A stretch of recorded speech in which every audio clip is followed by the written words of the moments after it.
So our next contest is between boxers from Egypt and the Democratic Republic of Congo. Steve. There is Omar ELAWADY, 24 years of age. A terrifically precise power puncher. And this man, Steve KULENGULUKA, is a really adept punch picker. Long shots, uppercuts at mid-range, as we see judges from Poland, the Philippines, Israel, South Korea and Bulgaria scoring this one.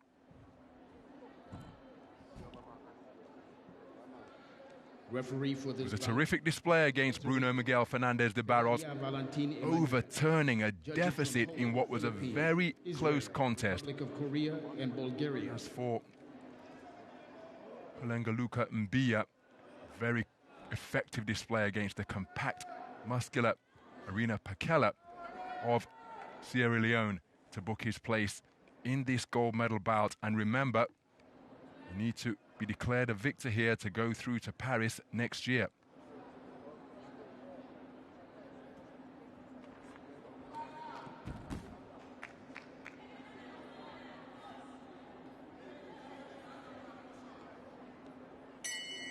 Round one. So we're underway then. Two boxers with contrasting styles contesting for the Olympic qualification quota for Paris next year. The boxer wearing red is Omar ELAWADY, 24 years of age, from the Egyptian capital, Cairo. The man who just fired in a right uppercut and a beautiful right hand off the back foot is Steve KULENGULUKA. Comes to the ring as the reigning African continental champion at 71 kilograms from the event in Yaoundé, Cameroon earlier this year. Contested the World Championships in Tashkent, Uzbekistan as well, losing in a preliminary round. But this one, the contrasting styles, both men possess a fair amount of pop in their punches, but KULENGULUKA likes to operate at long range. See ELAWADY on the end of a right hand there, but his feet almost always flat and rooted to the canvas, and that getting that leverage on his punches is why he's just about every shot he throws is loaded with power. Yeah, it really does load up on everything he throws, ELAWADY. ELAWADY a little bit less tidy and textbook on that previous attempted combination than we're used to seeing from him. The left jab goes out and comes back at the same velocity usually. The right cross is like a rapier. On that previous attempted combination, just a little bit ragged. KULENGULUKA, he does have a wonderful left jab. He used it to set up so much of his success. Leaping left hook is short of the mark from ELAWADY. Keeps firing that same shot. See that nick beneath his left eye. The face of ELAWADY brought that into the ring after his semi-final efforts yesterday. That's a pile driving right, landed with the inside of the glove. Referee on that incorrect punch immediately. It was just threatening to stray around the rear of the head, which would render it a rabbit punch. So an illegal blow on 2 counts. Nice right hand to the body, and it doubled over KULENGULUKA. Raiding attacks being launched. Oh, look at that counter right hand attempted by KULENGULUKA. Both of these men getting terrific leverage into their shots, as though they're looking to end this one inside the distance. Beautiful counter left, right from KULENGULUKA. Catches the advancing ELAWADY, but he continues to press, keeps the attack going. Not much accuracy behind his work, but my goodness, he is committed to his attacks. I feel like this could be over at any second. Both fighters are putting in heavy shots. What an opening round, my goodness. Neither man really taking the time with the niceties of the jab or a feeling out process. They were letting the big punches fly right from the opening bell. KULENGULUKA keeping cool under this man's fire and was really having success as he drew him in. Left hook success for ELAWADY during that coming together. But that's how Kulenguluka was able to operate. 2 quick nudging shots to catch the advancing boxer in red. But again, some torrid trade-offs between the two. Yeah, it really has been. And Bia really does well when he can... Oh, the scores. So a 4-1 split in favour of Omar ELAWADY. Perhaps Kulenguluka and Bia deserved a little greater share of it than that. But at 4-1 down after 3 completed minutes. Round 2. So into the second round, and look at that lead left hand from Kulenguluka and Bia, having conceded the first round on a 4-1 split. Those shots long from ELAWADY. And now this is Kulenguluka and Bia right in his wheelhouse, over the top right, not too far away from ELAWADY. But when he pistons out that lead left hand, it is so long and stiff. Short with the salvo, but look how he kept it going to make it a 2-phase attack, and he's keeping the man occupied before dropping down and scoring to the body, ending that combination with a terrific left hook beneath the right elbow of ELAWADY. This is Kulenguluka and Bia at his finest. I was just about to say, this is what Mbia really needs to do. Keep to what he's good at. Straight shots, straight jabs, straight combinations. Nice left uppercut from Omar ELAWADY, but look at the response from Kulenguluka and Bia. Fired in about half a dozen shots, hooks and uppercuts without reply, and then a shot just after the command of stop landing from Kulenguluka and Bia, who's had a brilliant first minute of this second round. Inaccurate from the gloves of ELAWADY, plenty of determination. Kulenguluka and Bia bobbing and weaving in the pocket to make his man miss. Couldn't make him pay, but then look at that uppercut and hook success. Double hook to head, then body. I think ELAWADY may have blown himself out there. Right uppercut from Kulenguluka and Bia.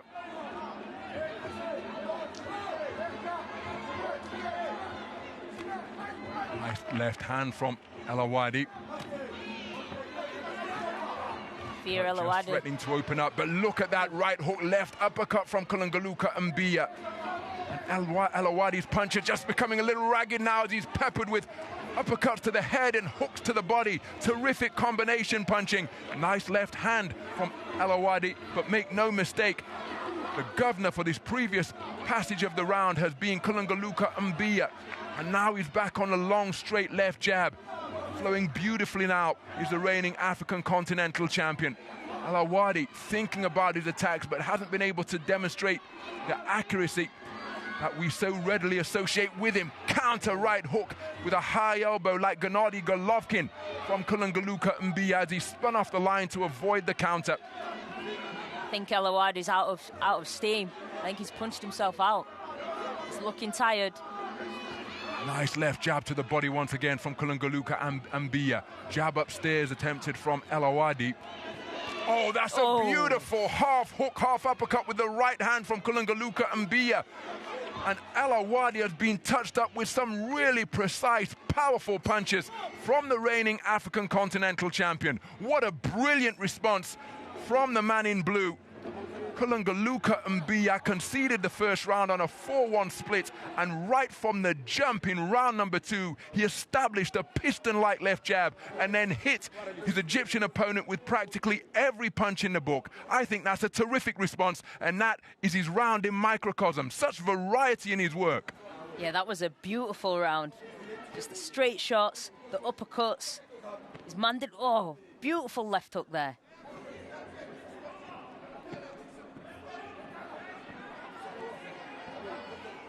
So let's take a look at the response. So Kulenguluka and Bia outscored 4-1. I find that staggering. And the distribution of the scores means that ELAWADY leading 20 points to 18 for judges 2, 3, 4, and 5. So that means it's going to be really difficult for this man to win on points. He's going to have to take his man out inside the distance. But the scores in that second round, I find surprising to say the least. There's an overhand right from Kulenguluka and Bia, who has started this round in the same determined and impressive fashion that he demonstrated throughout the entirety of round number 2, only to lose it on a 4-1 split. Mbia is really going to have to pull it out of the bag this round. He cannot afford to take any shots, and he needs to be given a hell of a load back. So he needs a dominant round just to get back on terms, and ELAWADY appears to be feeling the pace. He's backing off, then his competitive instinct kicks in as he's firing back, but his work, for my money, is inaccurate. He's being outpunched, and he's being touched up with some terrifically precise, potent punches. Look at this volley without reply from Kulenguluka Mbia, and that's what he demonstrated throughout round 2 as he slams in a hard left hand to the body. And I think ELAWADY, not only is he feeling fatigue, but these body shots beginning to take an increasingly pronounced effect every time one slams in. Look how ELAWADY loses inches. Ponderous right hand fired around the corner, landed to the rear of the head as a rabbit punch from ELAWADY because it was long. Breathing through an open mouth. There's a solid left jab to catch the advancing Kulenguluka Mbia from ELAWADY. Kulenguluka Mbia needs to punch with the same output that he demonstrated in the second round and in the first half of this third and final round. Can he keep it going? Because ELAWADY's in bout management mode here. Look at that, you see he's being told to engage because he's looking to manage the lead that he has 20 points to 18 for judges 3, 4 and 5. How he got that lead, I don't know, because he was scored, the second round was scored in his favor on a 4-1 split. And I find that difficult to reconcile with what took place before our very eyes in the boxing ring here at the Dakar Arena. ELAWADY is really, literally in survival mode right now. He doesn't want to get involved. He's just tucking up with his hands up. And again, some of these shots are breaching the defenses from Kulenguluka Mbia. Left uppercut crashing through. And Omar ELAWADY is becoming almost a stationary target as he takes a hard right hook around the corner, keen to initiate a clinch. But this, to me, is almost an instant replay of what we saw in the second round as a cracking right hand land from Kulenguluka Mbia. Remember, only the winner will secure the quota for Paris 2024. ELAWADY determinedly trying to fight back, but his shots devoid of accuracy, and he's literally running away from his man here. He hasn't thrown a punch for a while, ELAWADY. Standing stock still, trying to tuck up and repel the onslaught coming in from Kulenguluka Mbia. Left jab, left uppercut, right hook around the corner. The referee hasn't issued an 8 count, but Omar ELAWADY has taken an awful lot. And again, I find the scoring of the second round surprising to say the least. Kulenguluka Mbia, 10-second clapper is sounded. He's not going to find a single shot KO that he needs, but he might have found it with that right cross, then a left hook to the body. Well, for my money, you see Kulenguluka Mbia raising his hand, but the third round was an instant replay of the second, and the 5 judges around the ring, judges 3, 4 and 5, scored it in favor of the reigning Egyptian national champion, Omar ELAWADY, which I found very, very surprising. Me too. If the man in blue doesn't win this fight, there's something wrong. Well, how is he going to win it? Because he would have needed a 10-8 scorecard for judges 3, 4 and 5 in the final round. It was a dominant final round again, for my money. Will it be 10-8 to get him to the parity that he needs to take us to countback? I think the man in blue has done enough to win it, but given the context of the scores going into the third round, it's going to be very difficult for him to do so.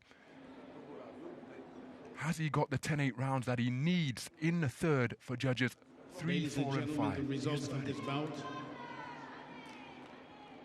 The winner by points by split decision in the red corner, representing Egypt. That's what it means to Omar ELAWADY and his coaches. ELAWADY.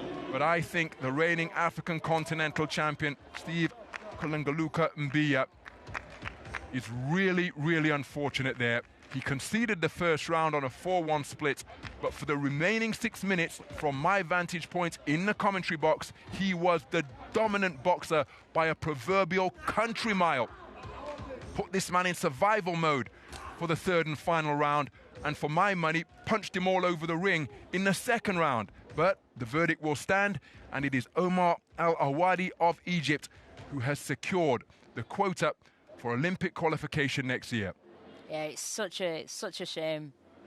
Guy in blue, he boxed his ears off, boxed his opponent's ears off. And again, let's look at the replay sequences that we're going to see, because I think from rounds 2 and 3, the replay operators would do very well to find any success from the man in red. Such was the dominance of Kulenguluka Mbia. Behind a left jab, hooks, uppercuts. This for me was round 3 in particular, but also round 2. ELAWADY was more competitive in the second round, but I cannot see any way how he did enough to take the second round on a 4-1 split, giving him a 20 points to 18 lead for judges 3, 4 and 5. Steve KULENGULUKA and Mbia very, very unlucky from my perspective. So KULENGULUKA and Mbia taking the first round on, or the third round on a 4-1 split, but how on earth can you score that third round for the man in red? He was punched all over the ring, and I'm sorry, it's not my place to criticize judges. I don't like doing it, but the judging in rounds 2 and 3, I find really difficult to understand. Yeah, that was ridiculous. How can you score the third round from any vantage point? 10-9 in favor of the man in red. When look at that, a 10-8 score returned from the judge from Israel, judge number 3. But